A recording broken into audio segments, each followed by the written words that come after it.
muchísimas gracias por la invitación, tanto a Francisco Márquez como a Carlos Ruiz Frutos, director del Laboratorio de Enfermedades Profesionales de Andalucía. No he podido estar presente durante toda lo que llevamos de jornada, pues porque coincidía con una reunión también por Teams con todos los directores provinciales del INS y bueno, pues ahora me he subido aquí a la sexta planta, que es mi ubicación de aquí de Padre Damián, de la Dirección General del INS. Y encantado de poder participar y trasladaros o transmitir a los participantes, que veo que están en un gran número, pues bueno, como pues me sirvió pues, efectivamente de esto de una especie de recapitulación para, dentro de la perspectiva del Instituto Nacional de la Seguridad Social, desde el área médica y de prestaciones de incapacidad laboral, pues cómo ha evolucionado en estos casi ya 3 años, ¿de acuerdo?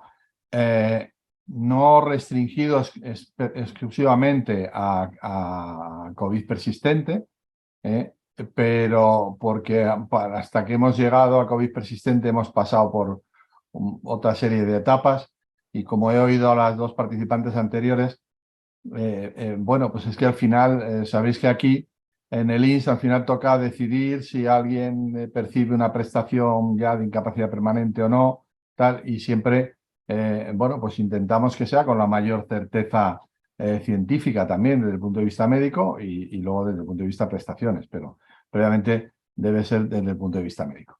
Entonces, bueno, voy a compartir con vosotros la presentación. Sí que advertir que al principio hay mucho texto y al final hay mucho número. Entonces, bueno, pero por intentar organizarlo de esta forma, vamos a ver si comparto bien la pantalla. A ver.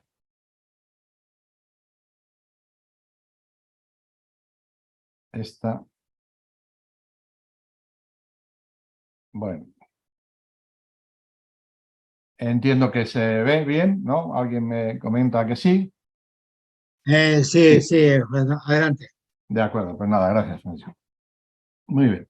Bueno, pues el primer caso COVID-19 ¿no? que se detectó en España fue el 31 de enero del 2020. Simplemente comentar ese dato. Y la primera parte de la presentación es, bueno, cómo fue evolucionando la normativa aplicable a estas prestaciones de incapacidad laboral del sistema de la seguridad social. Y visto ahora ya con esa perspectiva de casi 3 años, ¿no? Porque es importante esta apreciación, ¿no? Fuimos adaptándonos el sistema español de seguridad social a una situación pues que no había antecedentes como tal, ¿no? Porque en la gripe A tal no fue lo mismo, por supuesto.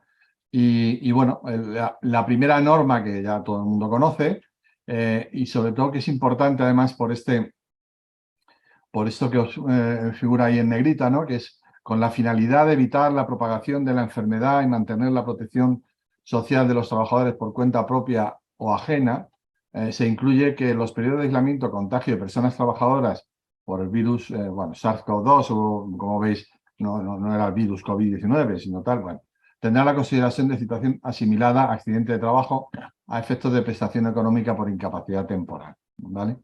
Pero es importante la primera línea, ¿no? Que lo que intentaba este Real Decreto desde el punto de vista de prestaciones de seguridad social es que no evitar en lo posible la propagación de la enfermedad y luego proteger a los trabajadores por cuenta propia ajena con esa protección oficial que ofrece nuestro sistema a las contingencias profesionales, ¿no? Y solamente era la prestación económica por incapacidad temporal. Todo esto costó trabajo, ¿no? Asumirlo o que empapara, ¿no? en todos nosotros.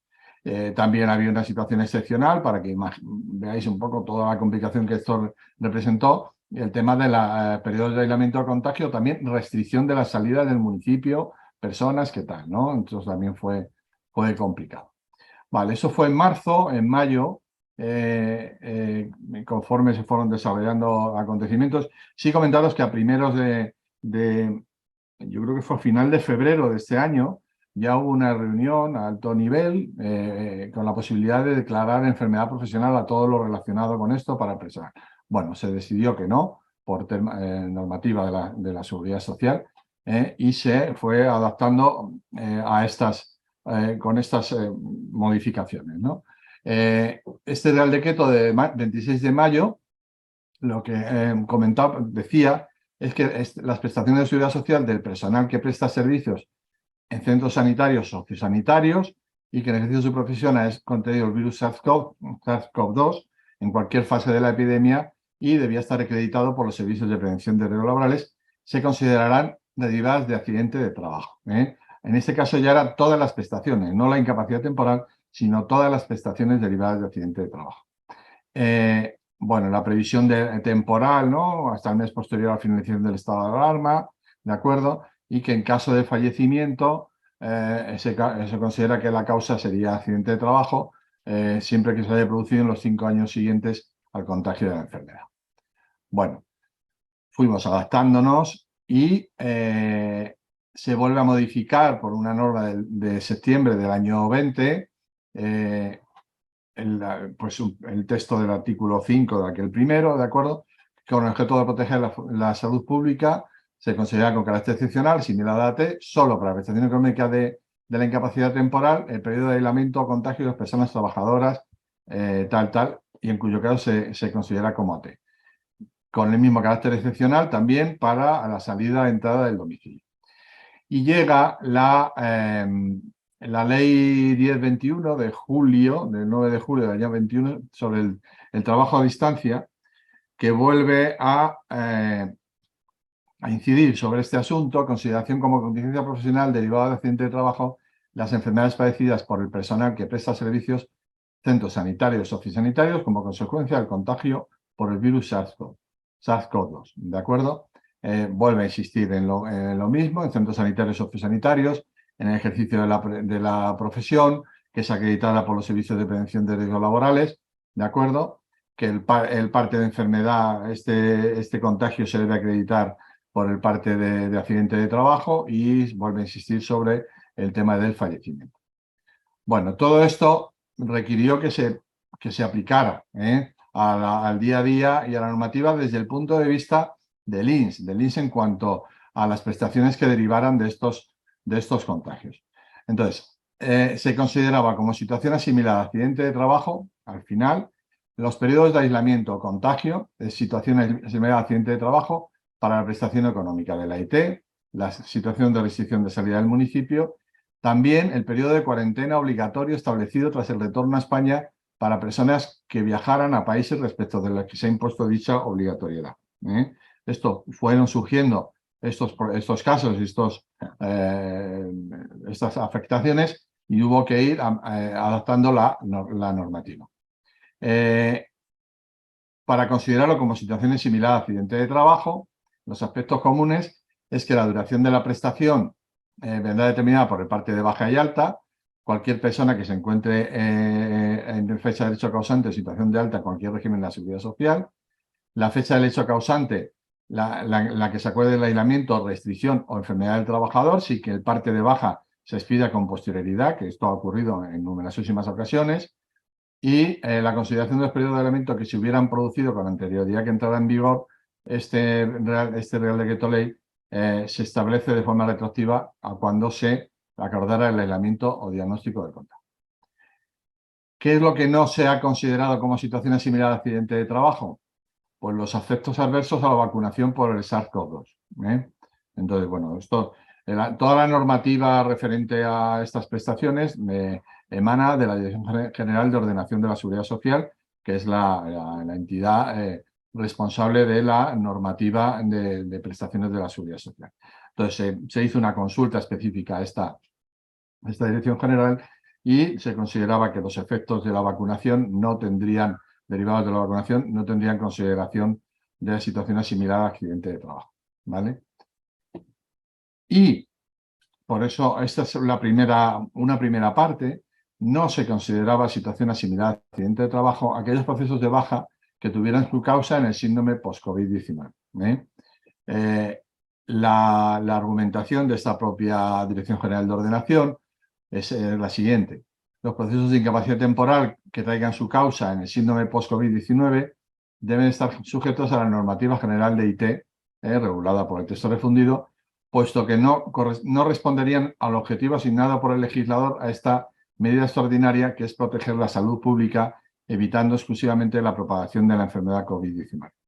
Es decir, en la situación del síndrome post-COVID o COVID persistente, no existía ese riesgo de continuar propagando la enfermedad, que fue el origen de esta consideración especial de accidente de trabajo.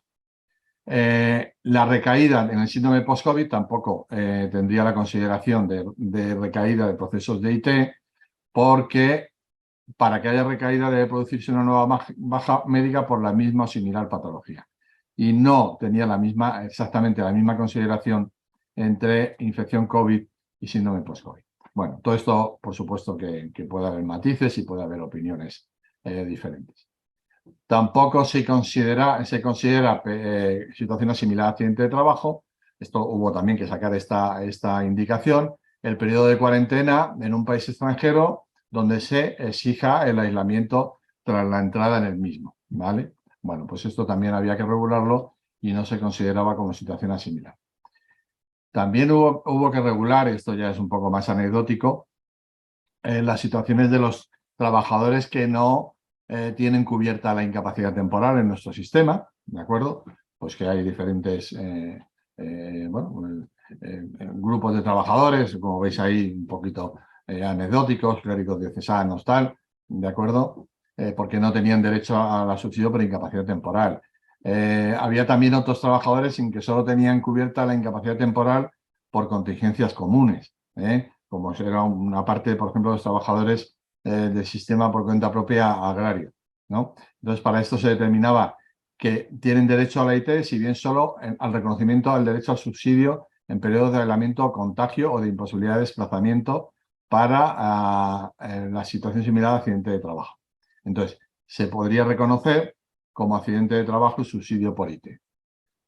Hay otros colectivos que también hubo consultas y hubo que aclarar.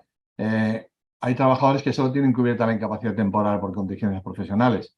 Entonces, los penados que realizan actividades laborales en talleres penitenciarios también se consideraba que podían tener derecho a esa prestación de IT como derivada de accidente de trabajo. Y los sentenciados a penas de trabajo en beneficios de la comunidad, ¿vale? Bueno, pues también había una especialidad.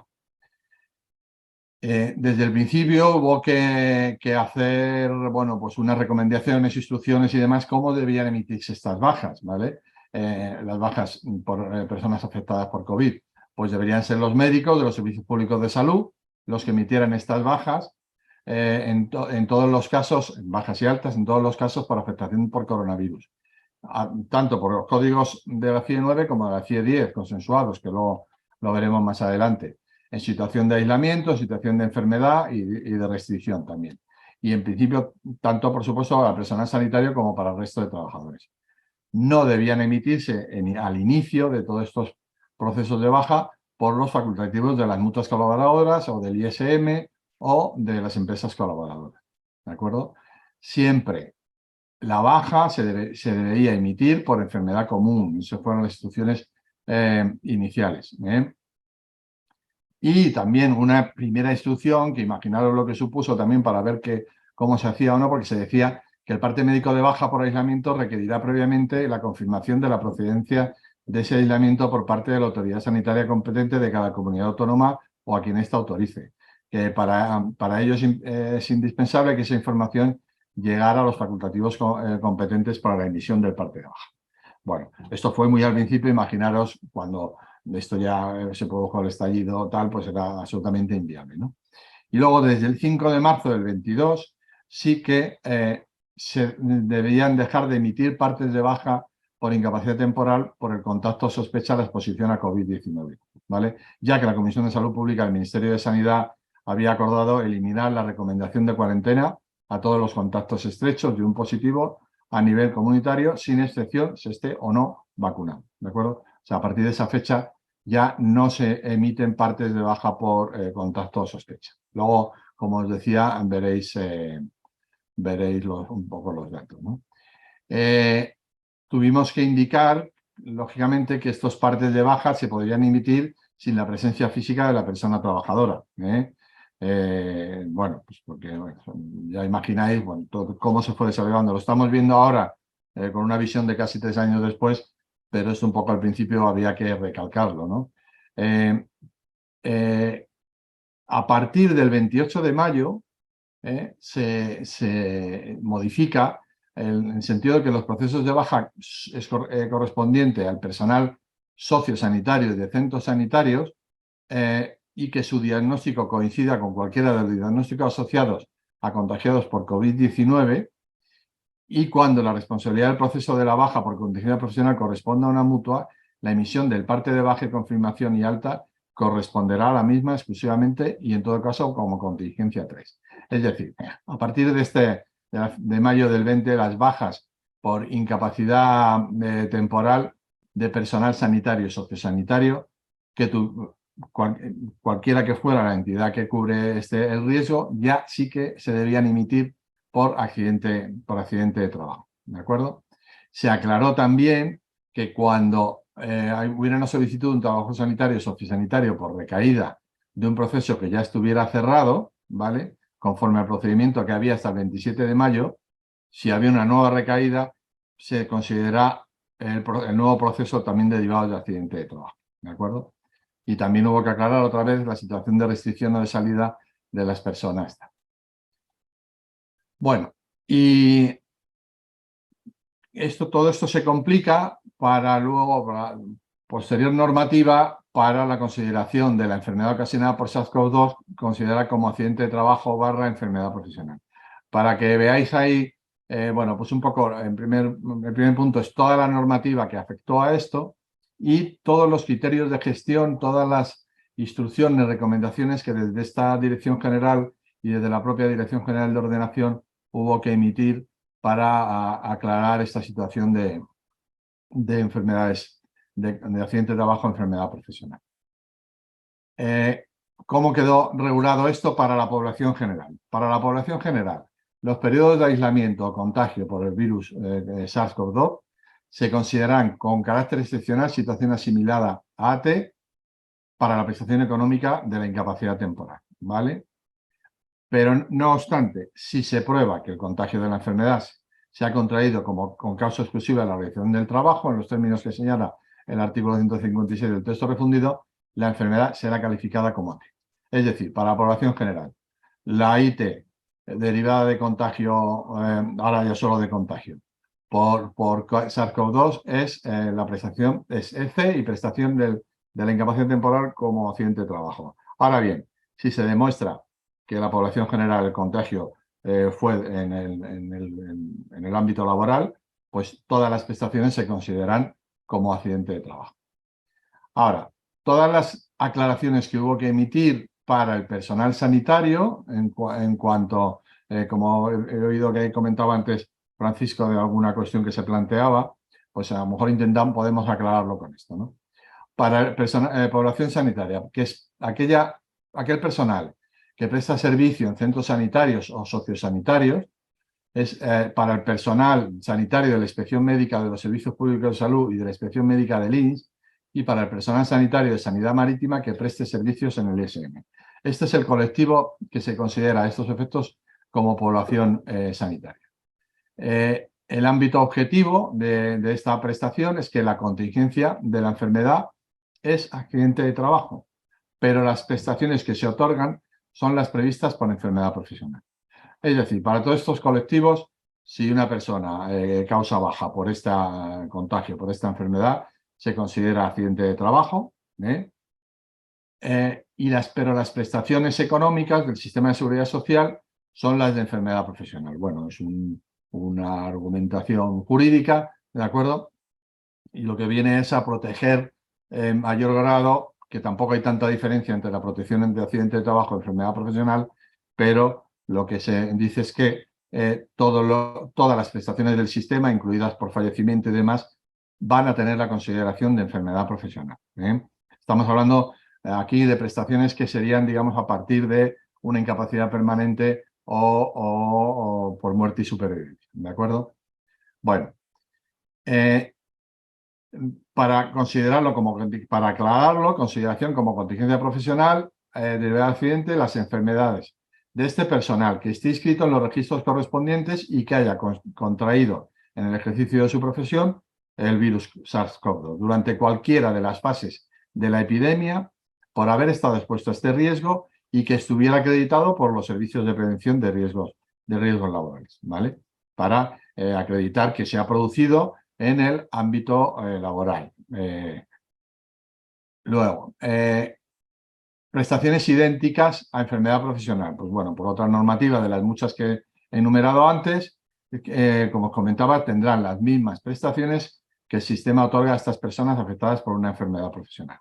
Y por ello, el fallecimiento se considera como accidente de trabajo, pero al otorgar las prestaciones de enfermedad profesional, no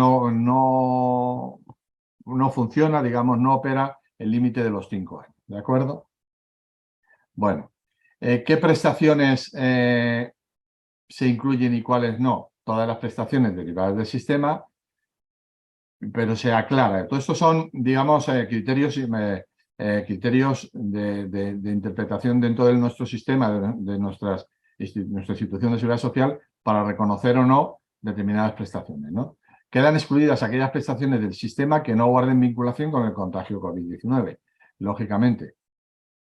No se considerarán derivadas de accidente de trabajo las prestaciones del sistema de seguridad social causadas por personal que, trabajando en centros sanitarios o sociosanitarios, desempeñen otras funciones distintas a la prestación de estos servicios.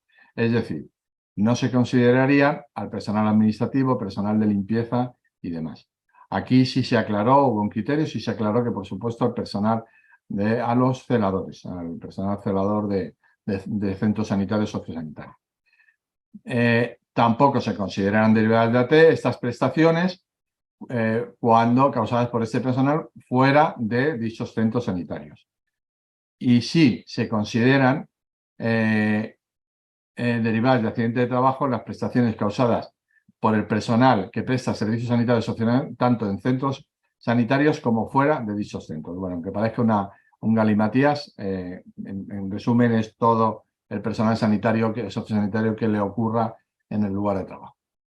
Ahora, ¿a qué personal se le aplica esta consideración? Al personal, no vuelvo a insistir, ya lo he definido, y también se incluye a los celadores. ¿Cuáles son los centros sanitarios o sociosanitarios? Pues se consideran sanitarios o sociosanitarios solo los centros dedicados a actividades comprendidas en la sección Q, actividades sanitarias y servicios sociales de la CENAE, si bien solo a los que se enumeran en la división 86 de esta sección y dentro de la 87 a los del grupo 87.1, actividades en establecimientos residenciales con cuidado sanitario. Se excluyen los centros dedicados al resto de actividades relacionadas en la sección Q como otro tipo de centro, que por ejemplo se ha hablado aquí, pompas fúnebres, actividades relacionadas, comercio al por menor de productos farmacéuticos en establecimientos especializados y demás. Y también, como decía, el personal de la Inspección Médica del Servicio Público de Salud. El ámbito temporal, desde el 11 de marzo, ¿vale? Y todo lo que haya ocurrido desde el 11 de marzo se considera como ATIEP y será hasta que la autoridad sanitaria declare el final de todas las medidas. También hubo problemas con el tema de la asistencia sanitaria, ¿de acuerdo? Y hubo que definir que la asistencia sanitaria de los trabajadores protegidos por ese Real Decreto hasta la fecha de entrada en vigor se considera como derivada de enfermedad de contingencia común y mantendrá esa calificación. Pero a partir de que se reconociera como contingencia profesional, pues la naturaleza de la asistencia sanitaria será por contingencia profesional y la debe prestar la entidad que proteja la contingencia profesional. Habitualmente las mutuas, lo que pasa es que las mutuas generalmente llegaron a acuerdos con los servicios públicos de salud para que la asistencia sanitaria fuera por los servicios de salud. Se pedía la acreditación por parte de los servicios de prevención de riesgos laborales, ¿de acuerdo? Y si nos ceñimos al la consideración de la contingencia del COVID persistente, síndrome post-COVID, para el personal sanitario y sociosanitario. Como hemos dicho antes, para la población general, las prestaciones por COVID persistente, la población general se considera como contingencia común. Ahora, hubo que emitir un criterio, que os lo leo como aparece, un criterio de la propia Dirección General de Ordenación de Seguridad Social y de la Subdirección de aquí, de Ordenación. El criterio general de gestión, el anterior, como contingencia común, no es de aplicación al personal sanitario o sociosanitario que preste a estos servicios, toda vez que dicho personal se rige por lo establecido en la disposición adicional cuarta de la Ley 1021 tal, que consideró como contingencia derivada de AT todas las prestaciones que el sistema de seguridad social preste a las personas que estén afectadas en este colectivo. Es decir, la contingencia por el COVID persistente que dé lugar a una incapacidad temporal o pudiera dar lugar a una incapacidad permanente debe considerarse contingencia profesional. Es decir, accidente de trabajo con prestaciones de enfermedad profesional. ¿Vale? Bueno, pues eso es lo que viene a decir esta otra transparencia. ¿De acuerdo? Bien. Tuvimos que emitir desde las subdirecciones y de esta dirección general a los servicios de inspección una serie de aclaraciones para intentar aclarar un poco todos estos términos que, como podéis imaginar, dio lugar a muchísimas incidencias. Y también dijimos que para la codificación de estos procesos, a raíz de que la OMS definió el síndrome post-COVID o COVID persistente con esta definición que aparece aquí, también dijimos que se mantendría esta codificación previa con los códigos B 248 o 129.8 de la CIE 19 hasta el 1 de enero del 22, y a partir de esa fecha estos procesos de incapacidad temporal se deberían emitir los partes de baja, que siempre hablamos de partes de baja, con el código U09.9. ¿De acuerdo? Bueno, deciros que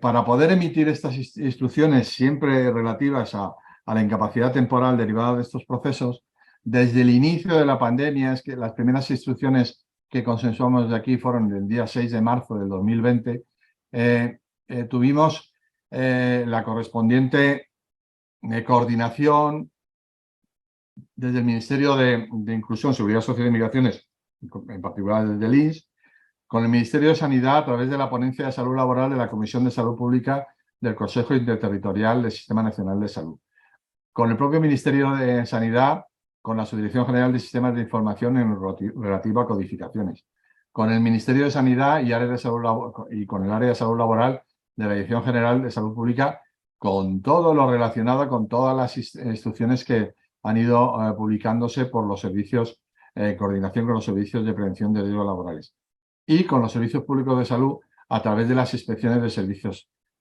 sanitarios. ¿Vale? La evolución de la codificación que se ha estado utilizando, mirad, las primeras codificaciones que emitimos desde aquí para ponernos de acuerdo para que estos procesos de baja percibieran las prestaciones como incapacidad, como accidente de trabajo, pues para la CIE 10 por contacto exposición, el Z20828. Para la infección, el B34.2. También para la CIE 9, porque hay comunidades que seguían o siguen alguna transmitiendo por CIE 9, pues para el contacto de exposición con el V0179. Para la infección, el 079.82. Dijimos que la duración de esos procesos estarían entre 5 y 30 días. Eso fue en marzo. En abril tuvimos que sacar instrucciones también para los trabajadores especialmente sensibles, y con un código específico para los trabajadores especialmente sensibles para la CIE 10, el Z298, otro para la CIE 9, el V07.8, y también a través de CIAP, que codificaba primaria en el A98, muy genérico, medicina preventiva, promoción de salud, para que se recodificara uno de estos, para que estos trabajadores especialmente sensibles también percibieran esta prestación.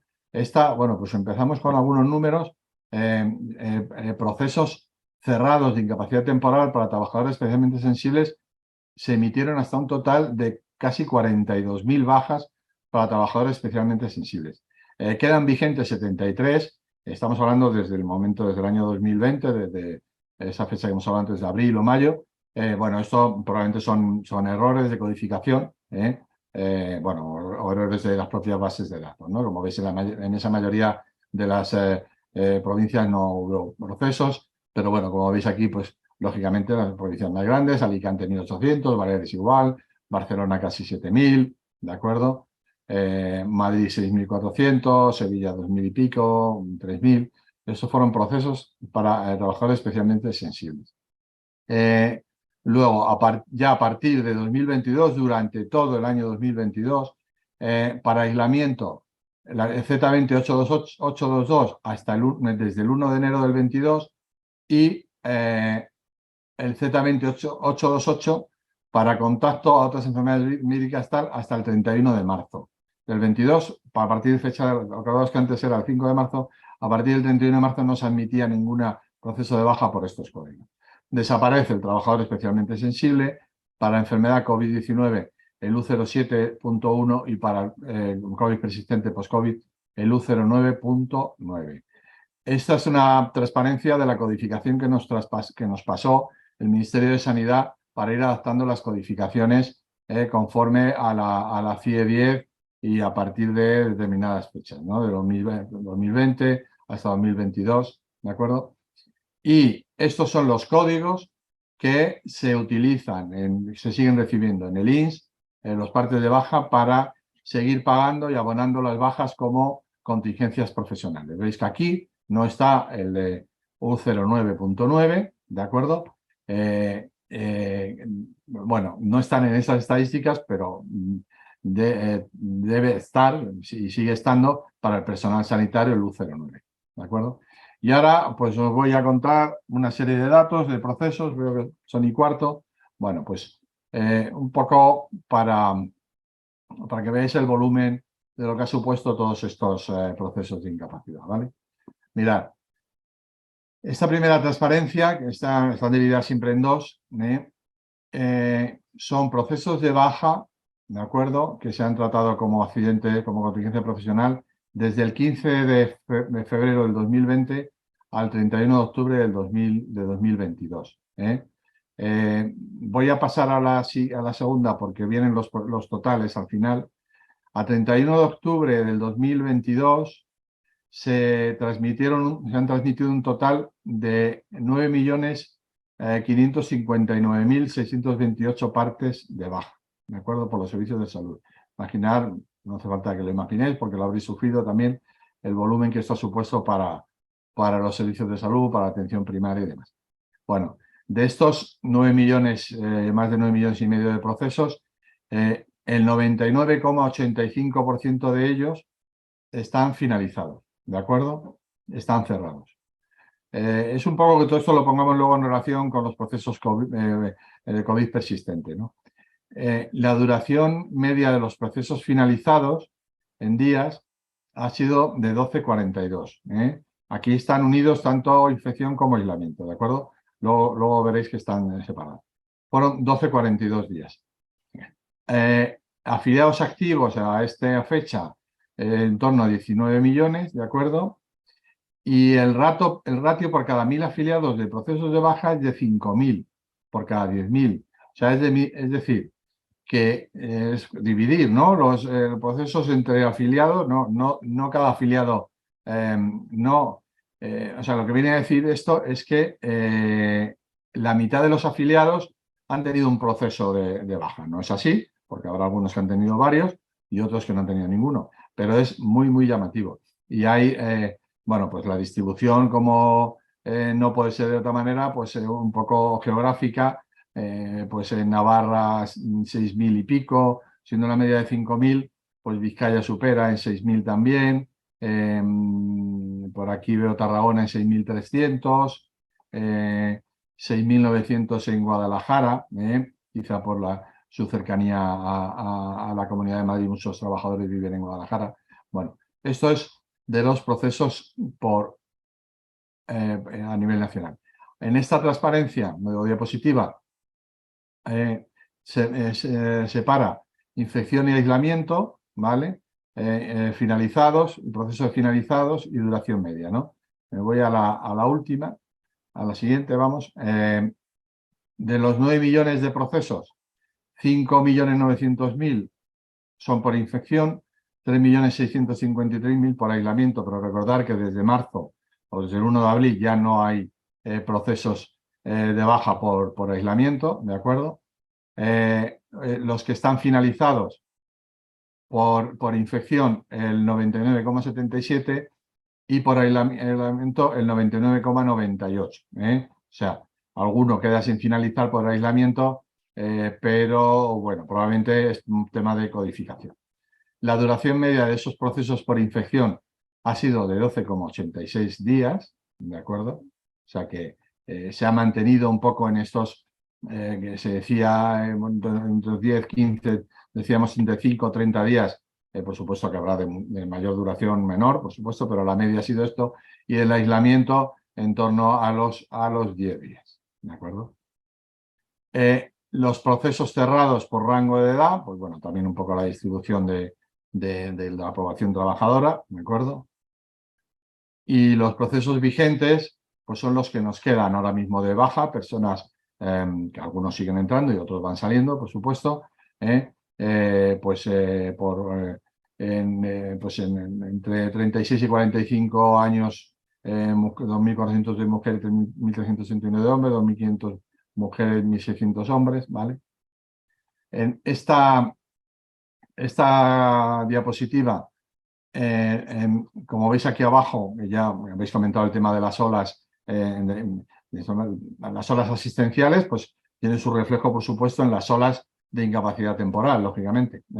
Entonces, esta es la tremenda ola de Navidades del año pasado, del año 22, ¿de acuerdo? La curva esta de aquí lo que habla es de los procesos que están cerrados, ¿vale? Y como veis, pues bueno, prácticamente, como os decía, más del 99% de los procesos llega casi a la línea del 100% de aquí, de procesos cerrados, ¿de acuerdo? Entonces, pero veis que también refleja exactamente las horas, ¿no? Bueno, datos económicos muy genéricos por la incapacidad temporal por infección, aislamiento COVID, pues los procesos que hemos visto que son cerrados, que eran más del 99%, han consumido casi 76 millones de días de baja por infección, 43 millones por aislamiento y un total de casi 120.000 días de baja por ambos, ¿no? A un coste aproximado de 40 euros por día de incapacidad temporal, son casi 5.000 millones en estos desde el inicio de la pandemia, ¿vale? Esto un poco a las fechas de procesos por infección, aislamiento, fijaros el volumen y el aumento en estos tres fechas a corte a 31 de octubre, ¿de acuerdo? Y los procesos vigentes, pues que ahora mismo hay 14.550 procesos de baja vigentes, ¿de acuerdo? Que están percibiendo prestaciones de incapacidad temporal como accidente de trabajo. En la primera ola, el 1 de febrero, digamos, el menor número de procesos cerrados era el 91%, o sea, había 300.000 procesos de baja en ese momento. En la ola a 26 de julio del 21, 162.000 procesos siguientes, pero fijaros que el 17 de enero del 22 había casi medio millón de procesos de baja activos por COVID, ¿no? Fue la locura de las Navidades y que hubo que sacar aquello de que se emitían parte y baja, de baja y alta en los 7 días y demás. Bueno, a fecha de 10 de noviembre, el mínimo de procesos vigentes ha sido de 13.236. ¿Vale? El otro ya, bueno, es un poquito menos que esto. Bueno, quería que tuvierais la información de los 30 procesos diagnósticos más frecuentes de baja en menos de 165 en el territorio nacional, ¿vale? Hubo casi 9 millones de procesos de baja, ¿eh? En el año 2021 lo habitual son 6 millones y pico. Pero veis que los dos primeros diagnósticos fue contacto, sospecha de exposición, ¿vale? 16%, COVID-19 el 15%. Y tenemos aquí otro, el B34, con otros 68.000, ¿vale? Y por aquí debe haber algún otro, el B34.9, que quizá esconda también algunos procesos de IT. Cuando los procesos en el año 21 llegaron a agotar el año, que ya sabéis que es competencia exclusiva del INS y que hay que hacer una valoración a los 12 meses, pues a ver, por aquí teníamos, porque desaparece lógicamente las bajas por COVID, ¿de acuerdo? Y yo creo que no teníamos ninguno de esos diagnósticos. Y para el personal sanitario, ¿de acuerdo? Los procesos de baja de menos de un año en 2021 en personal sanitario, los dos primeros fueron también el contacto y la enfermedad COVID, y algún otro por aquí de infección viral no especificada y de coronavirus no especificado. ¿Vale? ¿Y qué pasa con la incapacidad permanente? Pues, a ver, un poco, claro, la transición entre la enfermedad COVID y el COVID persistente, pues no está siendo del todo clara, ¿de acuerdo? Pero sí que os puedo decir que en el año 2020, primeros casos COVID, ¿de acuerdo? En incapacidad permanente en el INS, se tramitaron casi 160.000 expedientes y que tuvieran código COVID-19, porque aquí todavía se transmite todo, se traslada todo a CIE9, hubo solo 19 expedientes con estos códigos. No quiere decir que pudiera haber otros procesos que tuvieran otro código y no otro. Pero con estos códigos solo 19, 18 enfermedad común, 1 por accidente de trabajo, 11 hombres, 8 mujeres, 7 no incapacitados y 12 se les declaró un grado de incapacidad, ¿de acuerdo? ¿Y quién inició los expedientes? Pues la mayoría iniciados por el trabajador. El INSS al agotar los 545 días, que provendrían de otra baja, de anterior. ¿De acuerdo? Ya en el 2021, de 190.000 expedientes que se tramitaron, ya hubo 242 con estos códigos. 220 se consideró enfermedad común, 21 accidente de trabajo y 1 EP. Estamos hablando de incapacidad permanente, no ya de incapacidad temporal, sino de prestaciones por incapacidad permanente. La diferencia por sexo, la calificación 156 no incapacitados, al 86 se declaró algún grado, un 36% una total, un 44% una absoluta y 6 personas con una gran invalidez. La inmensa mayoría de los expedientes se iniciaron porque agotaron los 545 días de baja, ¿vale? Y hubo, de todas maneras, algunos procesos de incapacidad permanente que llegaron a valorarse proviniendo de un código todavía de aislamiento, ¿no? Que recogía pues algunos otros procesos médicos dentro de ese código y la mayoría fueron no incapacitados, 2 totales y 2 absolutas. A 30 de octubre del 2022, de 150.000 expedientes de incapacidad permanente, 428 tienen estos códigos, ¿vale? Y también la inmensa mayoría se abren al llegar no ya al agotar los 12 meses, sino a agotar los 18 meses para valorarlo. Y de estos 428, menos de la mitad son no incapacitados, pero 81 personas se le declaró una absoluta, 4 grandes invalideces y 145 totales. La cualificada es que cobran más del 75%. ¿Vale? Bueno, esta es la distribución por sexo de los incapacitados, no incapacitados. Y a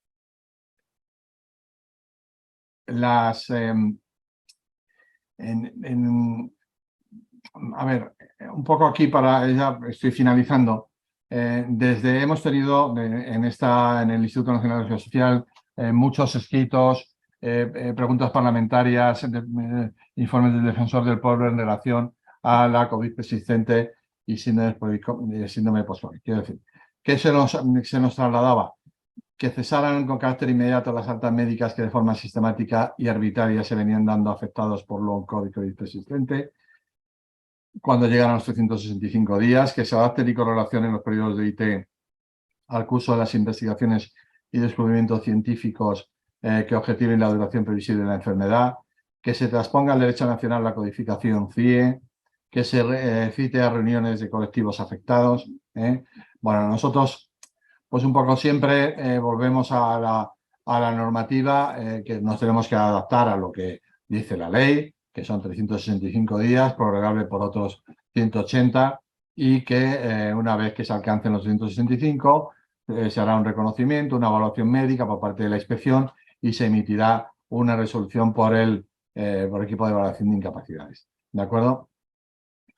Que transmitimos que todos los asegurados con un expediente en trámite son citados y o valorados, porque en ocasiones y con la información de la historia clínica, sobre todo para mantener una situación de baja, tenemos información suficiente, pero son citados y valorados en la unidad médica del INS, ya os habrá hablado nuestro jefe médico de Guipúzcoa. Se hace un estudio individualizado de cada paciente y se valora por los componentes del EBI y siempre ya hemos valorado cientos de pacientes con una evaluación clínica y exhaustiva del proceso, ¿de acuerdo? Y nuestro colectivo está actualizado, tiene una información actualizada de este proceso COVID persistente. Os pongo aquí, nosotros hacemos una semana de formación por la que pasan todos nuestros médicos inspectores, ¿de acuerdo?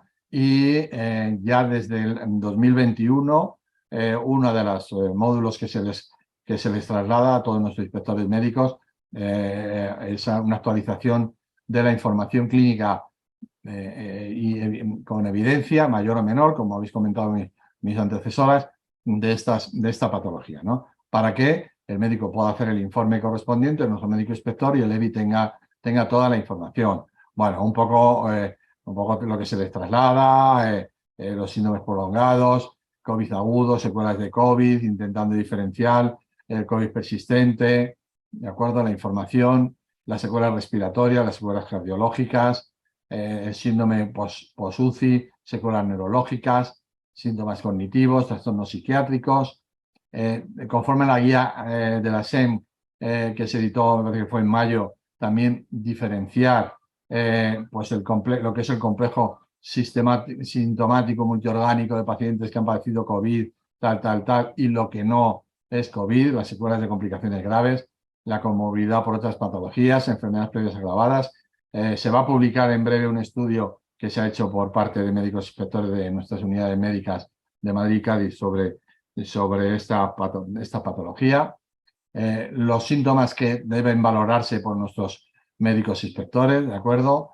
La valoración sintomática global, las escalas que pueden dar un poco de orientación, ¿de acuerdo? Un poco datos mínimos que deben recoger nuestro informe. Esto se les traslada a todos nuestros médicos, ¿de acuerdo? Y esto termino ya con estas dos diapositivas para que tengáis información, que procesos cerrados, ¿de acuerdo? Es decir, con bajas y altas por el código U09, ¿de acuerdo? En 2021 hubo 392 bajas por este código, en 2022 3.878 y 4.270 procesos cerrados por U09, ¿de acuerdo? Con síndrome COVID persistente. Y que en el momento actual, procesos de baja que se emitieron en 2021 por estos códigos siguen vigentes 210 y en el 2022 1.165, ¿de acuerdo? O sea que a fecha de hoy, o 31 de octubre, tenemos 1.375 personas que están en situación de baja laboral por código U09. Tenemos que profundizar en estos datos para ver cuáles de ellos, qué duración tienen o qué duración han tenido estos, qué duración tienen estos, cuántos de estos estén llegando a los 12 meses con este código inicial, ¿de acuerdo? Y comprobar cuántos de estos cerrados realmente han tenido prestación por contingencia profesional por ser personal sanitario.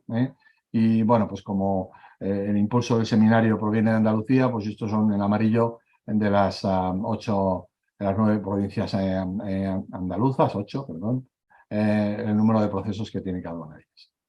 Y por mi parte, nada más.